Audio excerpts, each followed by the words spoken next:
আপনাকে একটা সুযোগ দিচ্ছি, 13টা কাগজ দিলাম, একটা পেন্সিল দিলাম, আপনার যা লেখার লিখে দেন। আপনি সই না করলে সই করেন না, কিন্তু আপনি লিখে দেন আমরা যা জানতে চাচ্ছি। আপনি ওই কাগজটা রেস্ট এশিওর করেন, এটা কনফিডেন্সিয়াল থাকবে, এটা আমাদের ইয়েতে থাকবে।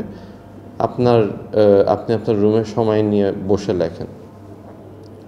তো আমি রুমে যাওয়ার পরে আমাকে ওই 13টা পেজ আর পেন্সিল দেওয়া হয়েছিল, কলম দেয় নাই, সরি, পেন্সিল দেওয়া হয়েছিল। তো আমি তখন চিন্তা করলাম, আমরা ছোটোবেলায় অনেক রচনা লিখেছি।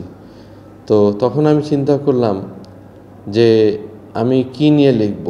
তো তখন আমি নেশন ফার্স্ট থিওরি হিসাবে একটা রচনা লিখলাম, যে আমাদের বাংলাদেশে স্বাধীনতা, বাংলাদেশে সেনাবাহিনীর কি কর্তব্য ছিল, কি ওত ছিল, কি দায়িত্ব আছে, আর বাংলাদেশ জাতীয়তাবাদী দল হিসাবে, একটা রাজনীতিবিদ হিসাবে, একটা রাজনৈতিক কর্মী হিসাবে আমার কি ওত, আমার কি দায়িত্ব, আমার কি কাজ এই দেশের প্রতি, আর এই দেশের প্রতি আমাদের কি কর্তব্য, এই সেনাবাহিনী আর একটা রাজনৈতিক দলের কি কর্তব্য থাকা উচিত দেশের প্রতি, আর আমরা কি করছি, অ্যান্ড এইগুলো আমি ব্যাখ্যা লিখেছিলাম। পরে আমাকে ওনারা যখন কাগজটা নিয়ে গেছিলো, নিয়ে যে পড়ে ওনারা ওনাদের সময় মতো আমাকে ডেকেছে। ডাকার পরে খুবই রাগান্বিতভাবে রেগে টেগে বললো যে আপনি কি ফাইজলামি করেন আমাদের সাথে। তো তখন আমি বলেছিলাম যে আমি এর থেকে বাইরে তো আর কিছু লিখতে পারবো না, কেন যাহা আমার মাথার মধ্যে আছে আমি সেটাই লিখব, কারণ আমার দায়িত্ব আমার দেশের প্রতি, আমার দায়িত্ব আমার দলের প্রতি, আমার দায়িত্ব একটা মানুষ হিসাবে, একটা স্বাধীন নাগরিক হিসাবে আমার দেশকে আমি বেচতে আসিনি, আমি আমার দেশকে বেচবো না, এটাই আমার দায়িত্ব।